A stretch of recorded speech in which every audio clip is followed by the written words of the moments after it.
ஆனால் ஓட்டு போடுற அந்த நேரத்தில் மட்டும்தான் சின்ன குழந்தைங்க போய் அங்கே போய் குறுக்கால புகுந்து அவங்களுக்கு எந்த திட்டமும் தெரியலை. ஆனால் நிச்சயமாக நீங்கள் இப்போ சொல்லியிருக்கீங்க பாருங்க, தமிழ்நாட்டில் இருக்கிற ஒவ்வொரு தலைமையிலையும் 1,28,000 கடன் விட்டுக்கு போனது நீங்கள் தான். ரிலாக்ஸ், கூலாக இருங்க, கூல் கொஞ்சம் கூலாக இருங்க, நான் சொல்கிறேன் சார். அன்பு பேரவைத் தலைவர் அவர்களே, தயவு செஞ்சு எங்களுக்கு எப்படி பேசணும்னு அவங்க சொல்லி தர வேண்டாம். வேண்டாம், தேவையற்ற சர்ச்சையில தவறுங்க. நீங்க பாருங்க, அடுத்த உறுப்பினர் நான் பேச அழைச்சிருவேன். மொத்தமாக இந்த வரவு செலவு திட்டத்தை பொறுத்த வரைக்கும் அதுல வந்துருவோம் என்ன நிறை குறை என்பதை பற்றி. இப்ப இந்த வரவு செலவு திட்டத்தில் 2026-27 இருந்த 3,93,272 கோடி ரூபாயில் இருந்து திருத்த வரவு செலவு திட்ட மதிப்பீடுகள் 2026-27 4,05,802 கோடியாக உயர்த்தப்பட்டிருக்கிறது. அதாவது 12,730 கோடி ரூபாய் இப்ப நீங்க உயர்த்தி இருக்கீங்க. நாங்க போட்ட வரவு செலவு திட்டத்துக்கும் இப்போது இருக்கக்கூடிய வரவு செலவு திட்டத்துக்கும் 12,730 கோடி ரூபாய் உயர்த்தி இருக்கு. ஆனா இந்த உயர்த்துறதோட இல்லாம MGNRGSல வர வேண்டிய தொகை 3,451 கிளைம் பண்ணிட்டு இருக்கோம். மெட்ரோ ரயில் செகண்ட் ஃபேஸ் அதையும் நீங்க கேட்டுட்டீங்க. அது 9,523 கோடி ரூபாய் லோன் வாங்கி கட்டிட்டு இருக்கோம். அந்த பணத்தையும் மத்திய அரசுல கேட்டிருக்கீங்க. அது ஒரு 12,974 கோடி. அப்ப ரெண்டையும் சேர்த்தோம்னா கிட்டத்தட்ட 26,000 கோடி எங்களுடைய பட்ஜெட்டை விட இப்பொழுது நீங்கள் கூடுதலாக செலவுக்கு போட்டிருக்கிறீர்கள். ஆனா சொல்றது நாங்க செலவு குறைச்சலா பண்றோம், நாங்க செலவை குறைத்திருக்கின்றோம். ஆனா இங்க 26,000 கோடி ரூபாய் உங்கள் பட்ஜெட் மூலமாக கூடுதலாக செலவு செய்யப்பட்டிருக்கிறது என்பதை இந்த கவனத்துக்கு கொண்டு வர கடமைப்பட்டிருக்கேன். இன்னைக்கு மகளிர் உரிமை தொகை அதுவும் கிடைக்கல. ஆனால் எங்கே இருக்கிறார் எங்களுடைய தலைவர் என்று கேட்டவர்களுக்கு சொல்லுகிறோம், மகளிர் உரிமை தொகை வாங்குகிற ஒவ்வொருவருடைய உள்ளத்திலும் இருக்கிறார். புதுமை பெண் திட்டம், தமிழ் புதல்வன் திட்டம் இவற்றிலே பயனடைந்திருக்கின்ற பயனாளிகளுடைய உள்ளத்திலே இருக்கின்றார். அதை போல இன்றைக்கு பேருந்திலே அரசு நகர பேருந்திலே பயணம் செய்பவர்களுடைய விடியல் பயணத்திலே அவர் இருக்கின்றார். விடியலை நீங்கள் எடுத்து விட்டீர்கள், பரவாயில்லை, தமிழ்நாட்டுக்கு விடியல் எங்களால் மீண்டும் கிடைக்கும். எனவே அந்த விடியல் பயணத்திலே அவர் இருக்கின்றார். இப்படி ஒவ்வொரு காலை உணவு திட்டத்திலே இருக்கின்றார். இப்படி அடுக்கிட்டே போலாம். அதனால எல்லா வகையிலேயும் தமிழ்நாட்டு மக்களுடைய இதயங்களிலே அவர் இருக்க செய்திருக்கின்றோம்.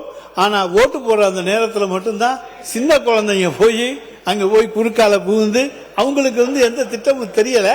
ஆனால் நிச்சயமாக நீங்க இப்ப சொல்லிருக்கீங்க பாருங்க, அண்ணன் சீர் அது கொடுக்க முடியாது 832 கோடி ரூபாயில. ஏன்னா 2022-23 மட்டும் நாங்க மூவாலூர் ராமாமிர்தம் அம்மையார், அதை போல முத்துலட்சுமி ரெட்டி அம்மையார் திருமண உதவி திட்டம், இந்த திட்டங்கள்ல கொடுத்த பெண்களுடைய எண்ணிக்கை மட்டும் 1 லட்சம். அப்ப எல்லா பெண்களும் என்று எடுத்துக்கோனா நிச்சயமா 2 லட்சம் 3 லட்சம் பேர் வருவாங்க.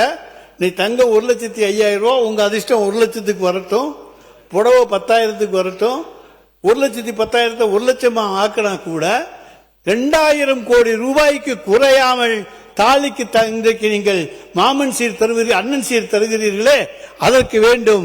ஆனால் அதற்கு ஒதுக்கி இருப்பது 832 கோடி ரூபாய் மட்டும்தான் நிதியமைச்சர் அவர்களே. அதே போல ஒவ்வொரு சைக்கிள் சொல்றீங்க, அது நாங்க 3,900 ரூபாயில சைக்கிள் கொடுத்தோம். இப்ப சூப்பர் சைக்கிள் கொடுக்க போறீங்க 8,000 ரூபான்னு சொல்றாங்க. அந்த 8,000 ரூபாய் சைக்கிளை கொடுத்தீங்கன்னா அதுக்கு நான் வர்ற பணம் கணக்கு பார்த்துக்கங்க. எதுவுமே நீங்கள் போட்டிருப்பதெல்லாம் அரைகுறையாகத்தான் இருக்கிறது.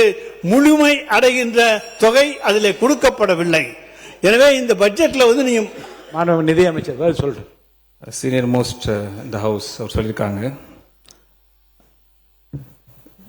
அவங்க தலைவரை எங்கே தேடுவோன்னு சொல்லியிருக்கிறாங்க, எங்கே கண்டுபிடிப்போம்னு சொல்லியிருக்காங்க, எங்கே பார்க்க முடியும்னு சொல்லியிருக்காங்க. மகள் உரிமை தொகையை பற்றி நீங்கள் கேட்டிங்கன்னா தலைவர் நேம் தான் வரும்னு சொல்லியிருக்கீங்க. ஏன் இன்னும் அடிஷ்னலாக ஒன்று நீங்கள் மிஸ் பண்ணிட்டீங்க. தமிழ்நாட்டில் இருக்கிற ஒவ்வொரு தலைமையிலையும் 1,28,000 கடன் விட்டது போனது நீங்க தான். அங்கதான் அவர் தேடணும்னு நினைக்கிறேன் நான். ஒரு ஹெட் கவுண்ட் மேலேயும் 1,28,000 கடன் இருக்கு சார். சார் இது நான் சொல்லல சார். சார் முதல் பொறுமையா இருங்க, ரிலாக்ஸா இருங்க, ரிலாக்ஸ், கூலா இருங்க, கூல் கொஞ்சம் கூலா இருங்க. நான் சொல்றேன் சார். இது சார் அவங்க சொன்னாங்க தான் நான் சொல்றேன். 1,28,000 ரூபாய் கடன் ஒவ்வொரு ஹெட் கவுண்ட் மேலேயும் இருக்க காரணம் ஹிஸ்டரி படிச்சது previous DMK கவர்மெண்ட் மட்டும்தான். அவங்க பினான்சியல் லாஸ் பண்ணது தான், அட்மினிஸ்ட்ரேட்டிவ் கொலாப்ஸ் தான். நாங்க 50 வருஷம் இல்ல சார், நாங்க 50 வருஷம் ஆச்சு இல்ல. ரிலாக்ஸா இருங்க சார். சார் ரிலாக்ஸா இருங்க, நீங்க கத்துறதுனால பிரயோஜனம் இல்ல சார். சொல்றத கேளுங்க, கொஞ்சம் ரிலாக்ஸா இருங்க. சொல்லிக்கிட்டே இருக்க வேண்டியதுதான், நீங்க கோரஸா கத்திக்கிட்டே இருக்க வேண்டியதுதான், இருக்க வேண்டியதுதான். நான் சொல்றத கேளுங்க. இதை நான் பொய்யா சொல்றேன். ஆக்சுவல் என்ன பட்ஜெட்ல சொல்லிருக்காங்களோ, என்ன சொல்லிருக்காங்களோ அதை தான் நாங்க சொல்லிருக்கோம் ஒயிட் பேப்பர்ல. நாங்க வேற ஒன்னும் புதுசா ஒன்னும் சொல்லலையே அவைத் தலைவர் அவர்களே. ஒயிட் பேப்பர்ல நாங்க என்ன சொன்னோமோ அது கிளியரா இருக்கு. 1,28,000 ரூபாய் கடன்ன்றது அவங்க விட்டுட்டு போன கடன். அவர் சொல்றது உரிமை தொகையில போய் எங்க தலைவரை தேடுங்கன்றாங்க. அதே தான் நானும் சொல்றேன். 1,28,000 யாருக்கிட்ட விட்டு போயிருக்கீங்க? பேஸ் பண்ணி தான் நாங்க பட்ஜெட் போட்டிருக்கோம். உங்களுக்கு தர போறேன். மாண்பு பேரவைத் தலைவர் உட்காருங்க. மாண்பு உறுப்பினர் பேசியதற்கு அந்த துறையோட அமைச்சராக இருக்கிற நிதி அமைச்சர் அவர்கள் பதில் சொல்கிறார்கள். நீங்கள் எல்லோரும் எழுந்து கூச்சலிட்டால் எப்படி சபை நடைபெறும்?